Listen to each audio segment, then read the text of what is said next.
Organización política dijo que apelará a la decisión.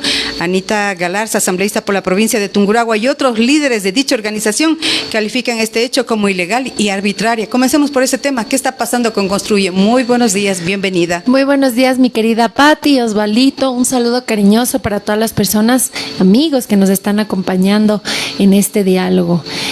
Bueno, ayer el juez Ángel López, un juez sumamente cuestionado, incluso que hasta los Estados Unidos de América le han quitado la visa, ya se imaginarán el nivel de juez que es, ¿no?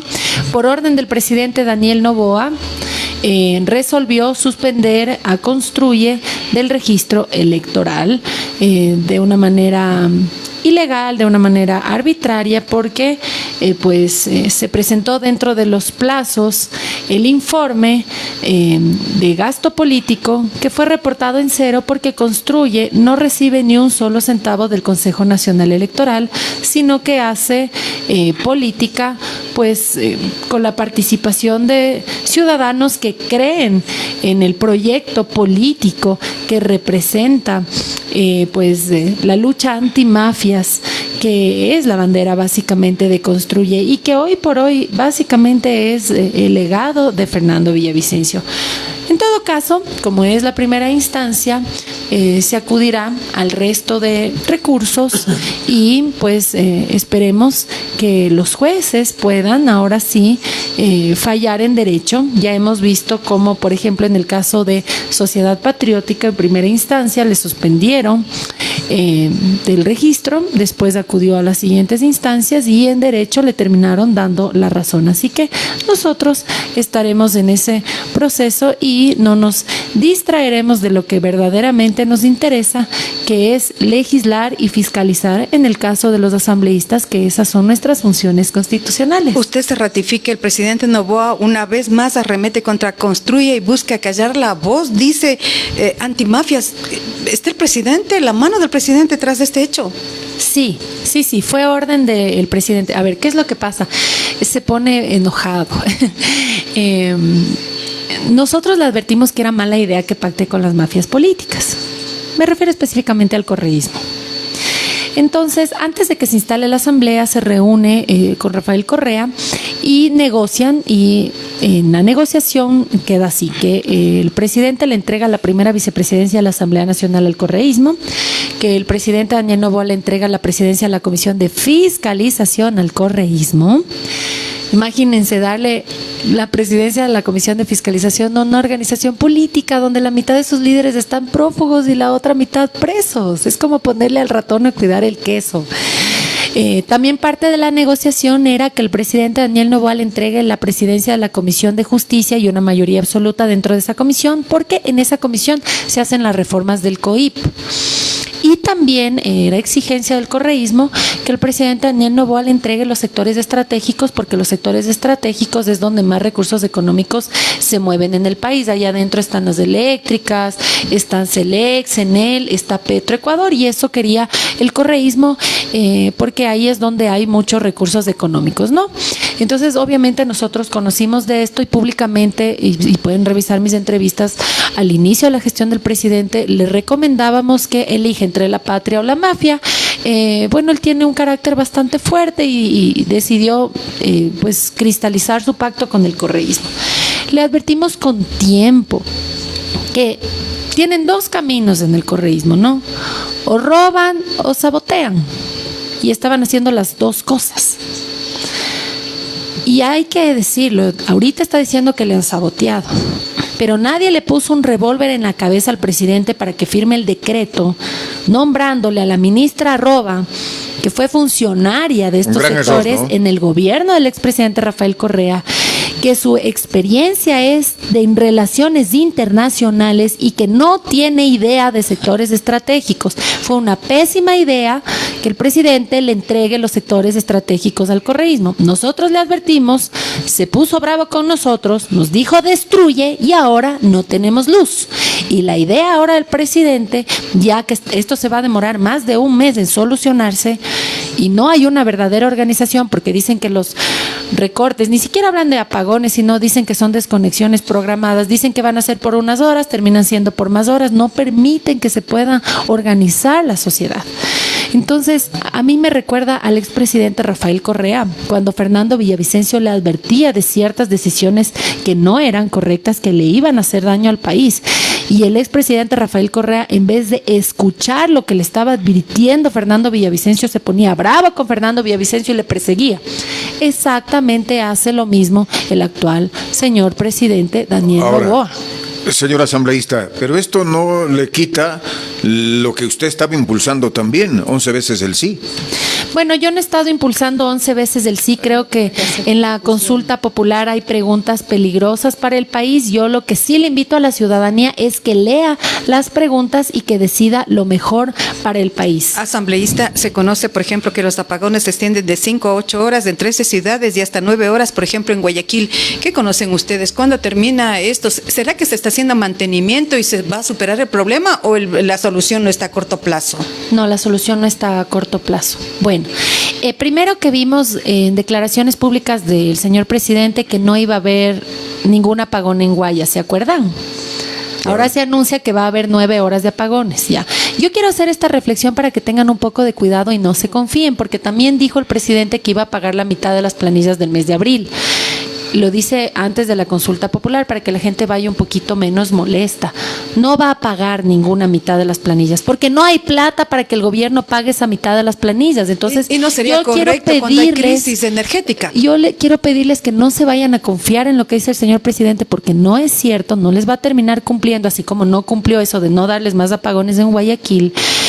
Porque vayan a gastar un poco más y el rato de ir a pagar la planilla se van a topar con una sorpresa. Yo les quiero advertir para que no vayan a utilizar mucho más, pues miren qué pasa en la costa, utilizan mucho el aire acondicionado, van a decir chévere, va a pagar la mitad de la planilla, ocupemos un poco más y al final del día le va a tocar pagar realmente todo el valor de la planilla el mes de abril, porque no es cierto que les va a pagar la mitad de la planilla porque no tiene de dónde pagar esa mitad de la planilla.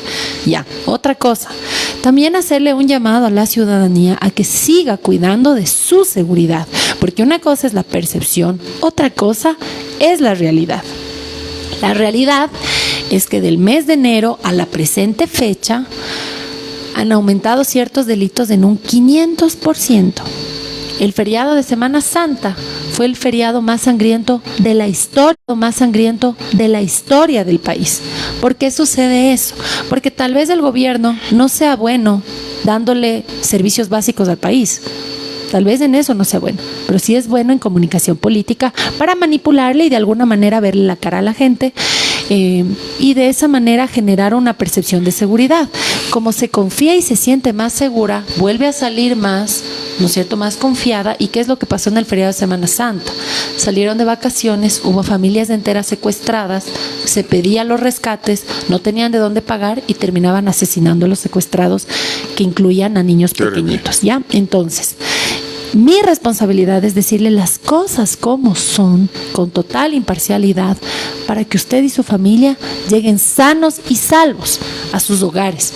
¿Ya vieron ese video de ese señor conductor de autobús que fue brutalmente asesinado por un menor de edad, por un muchacho de 14 años, que a mi concepto tiene que ser juzgado como un adulto?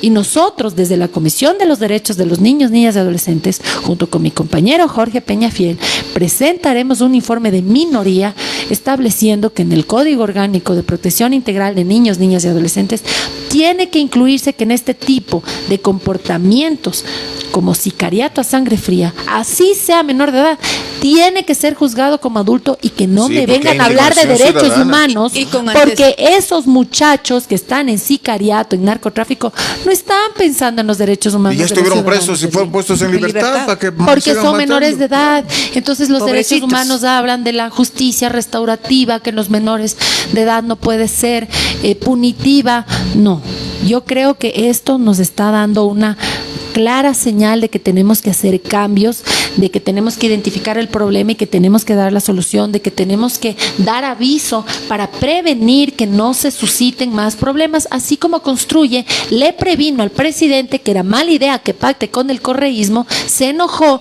le fue a entregar la primera vicepresidencia a la Asamblea Nacional, fiscalización, justicia, los sectores energéticos, y ahora estamos bastante complicados. Que este sea un mensaje a la conciencia del señor presidente, que el país necesita soluciones, que pasemos del discurso a los hechos, que pasemos de la percepción a la realidad. Sí, hay percepción de seguridad, la realidad es que tenemos en este momento las cifras más altas de delincuencia, incluso que en los peores momentos del gobierno del expresidente Guillermo Lasso. Ahora, la pregunta del millón, ¿qué se viene en asamblea?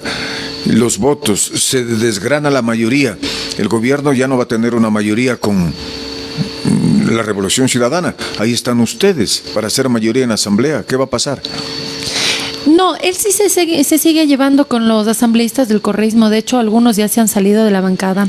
A ver, Rafael Correa sí está un poco molesto con Daniel Noboa porque parte del acuerdo era que no se porte mal con Glass, pero como venía bajando en aceptación el presidente y se ponía en riesgo la consulta, toma la decisión de meterse a la embajada. Ya en una sentencia del habeas corpus a nivel constitucional se establece que la detención fue ilegal, lo que puede traer problemas al país, donde va a terminar siendo indemnizado el señor Jorge Glass. Imagínense, sale premiado por esa decisión. Por eso hay que ser respetuosos de los convenios y tratados para no tener ningún tipo de problema, así como tampoco tenía que haber ese abuso de la figura del asilo político. Pero era un prófugo de la justicia. Pues. Jorge Glass no es ningún perseguido político, él tenía que rendirle cuentas a la justicia. Pero en todo caso, el expresidente sí está un poco molesto, pero los asambleístas del correísmo, no quiero generalizar, algunos asambleístas del correísmo tienen espacios en el gobierno y no quieren pelearse con el presidente porque no quieren perder esos espacios que tienen la AMT, tienen aduanas, todos estos espacios tienen hospitales. Entonces no se van a pelear realmente con el presidente porque él tuvo la gentileza de comprarles sus votos. Lo digo irónicamente lo de la gentileza, porque mientras sigan estas prácticas no va a haber plata que alcance por más que le suban los impuestos. No va a haber plata que alcance si siguen entregándole al ratón a cuidar el queso. Entonces el presidente en la asamblea no se preocupa realmente el correísmo, porque además en el momento en que les compró ya les ensució. ¿Me explico? Porque es el que da y el que recibe. Así es. Eso es todo. Qué terrible, Muchísimas gracias, asambleísta. Ha sido un gusto conversar con usted. Ojalá la situación para el país cambie. Ojalá vengan mejores días. Esa es la esperanza que nunca se pierde. No va a cambiar mañana. Vamos a tener que seguir esperando. Todo obedece a procesos. En todo caso, nosotros siempre hemos sido una herramienta de gobernabilidad. El presidente no puede poner de pretexto que la Asamblea no le ha dado las herramientas que él ha solicitado para poder ejecutarlas en políticas públicas. Él es la función ejecutiva. Nosotros todo lo que ha pedido el presidente con nuestros votos le hemos mejorado y le hemos aprobado y le hemos entregado. Solamente ha faltado la gestión. No se lave las manos. Necesitamos todos trabajar para que el país avance. Muchas gracias a la asambleísta Anita Galarza. Ha estado con nosotros en vivo en el noticiero más importante de la región, en Extrema 92.5. Cuídese, asambleísta, que le vaya bien. Buenos días. Vamos a una pausa. Regresamos para despedirnos, Diego. Enseguida terminamos el noticiero. Volvemos.